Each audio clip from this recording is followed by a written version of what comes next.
panapanahon o weather ang prutas na ito, pang all year round, papaya. Bugtong-bugtong, ang katawan ay bala, ang bituka paminta, masarap kung hinog, kung hilaw naman sa tinola. Sirit na papaya. Papaya, papaya. Hindi po naglalako ng papaya si Manong. Nagtatawag pala siya ng pasahero. Papaya, papaya, papaya, papaya, papaya. Dahil ang tinutukoy niyang papaya, isang bayan pala sa Nueva Ecija, ang munisipalidad ng General Tino. Dito daw ay maraming nagkalat na puno ng papaya na kung saan merong mga Kastila. Nagtanong sila sa mga lokal ano ang tawag sa lugar na ito na hindi naman naintindihan ng aming kababayan. Akala nila tinatanong ano ang punong ito, kaya ito ay sinagot nilang papaya. Papaya ang lumang pangalan ng kanilang bayan. Pero noong 1957, ginawa na itong General Tino, sunod sa pinakabatang general ng Philippine Revolutionary Army na tubong Nueva Ecija, si General Manuel Tino. Gayunpaman, iba pa rin daw ang nakasanayan na. Mas napamahal kami sa pagtawag na bayan ng papaya.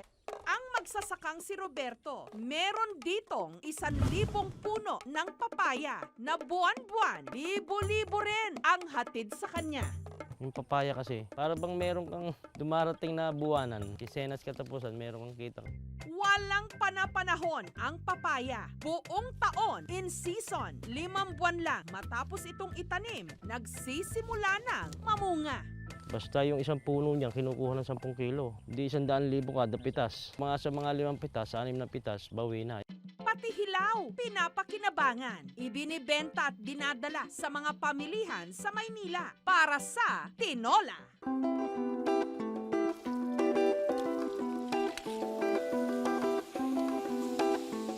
At ngayon po, ilalagay na natin yung ating main ingredient na papaya.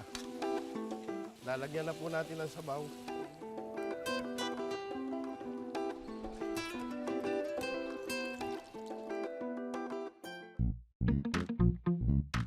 Pagka sa papaya, Pinoy na Pinoy yung dating niya.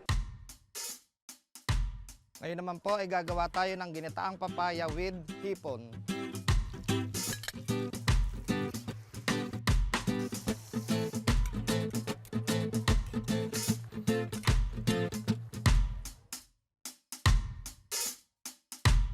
Yung gata, saka yung ahang. Nagtatalo siya pero yung combination niya, swak na swak. Sa mga mabilis namang maumay, atsara kayo dyan.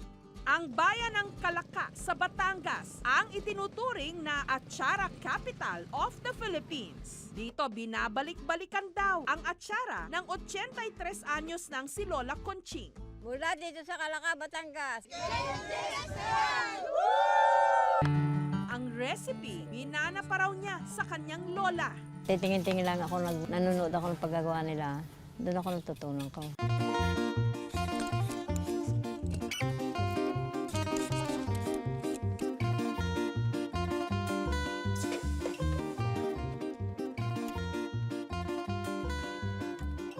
Ito po ang aming Conching at Sara.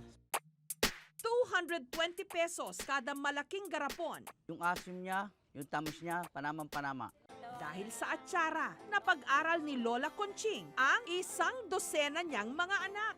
Awa naman ng Diyos, hindi naman na kami nagugutom. Kakabili naman ng gusto. Nakapagpawa ng bahay. Siya lang pamana ko sa aming mga anak.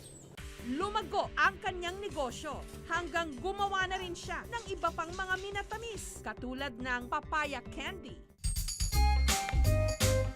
Bababa din sa apo.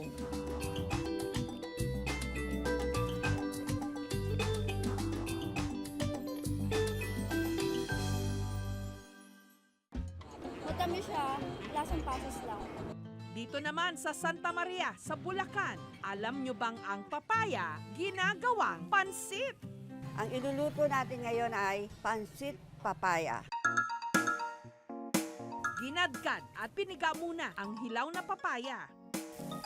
Pwede na natin ilagay ang baboy. Pwede nang ilagay ang papaya. Ito na ang pansit papaya.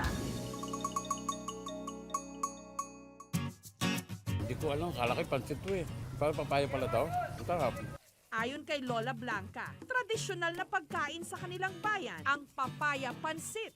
Pag mahal na araw, pagka may patay, kailangan merong ganoon. Dahil may paniniwala ang mga kababayan natin para wala nang sumunod na mamamatay sa pamilya. Hindi rin siya nabibili sa merkado, wala nito sa mga karinderya. Kung gusto mo makatikim na to, talagang special to na iniluluto. Ang papaya recipe ito naman, patok sa senior citizens. Malambot kasi at madaling nguyain, lalo na sa mga wala ng ngipin. Ito ang ginatasang papaya sinta. At kung tawagin nga ito, pagkaing bukid. Kasi ito ginagamitan ng gatas ng kalabaw. Yung pinakabalat lang ang gagayatin natin.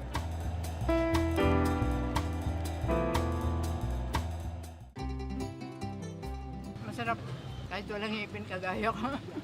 Maganda sa resistensya kasi kadalasan hindi na sila kumakain ng kanin. Mayaman din ito sa mga bitamina na kailangan sa katawan, lalo na sa mga matatanda.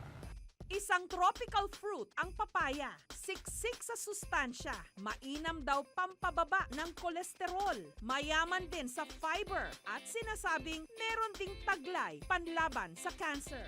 Yung papaya, mataas siya sa antioxidants. Yung pinakamataas sa kanya yung beta-carotene. So it prevents certain diseases like cancer and non-communicable diseases such as diabetes, hypertension. Meron din siyang zeaxanthin, which is a potent antioxidant din na may mga studies na nagsasabi it lowers risks for asthma attacks.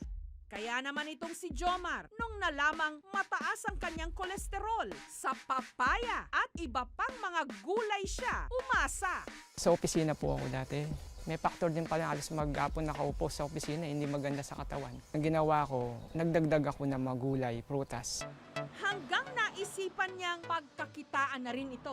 Nagnegosyo ng natural delicacies. Isa sa kanyang mga produkto, papaya ice cream. Lagyan na natin po ang ating milk.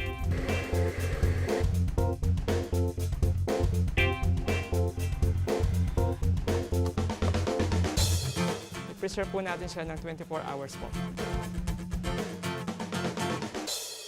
Sarap po siya. Lasang-lasa po yung papaya niya po. Meron din siyang papaya polvoron. Lagay po natin yung ating main ingredients, yung papaya. Masarap, hindi naman masyadong matamis.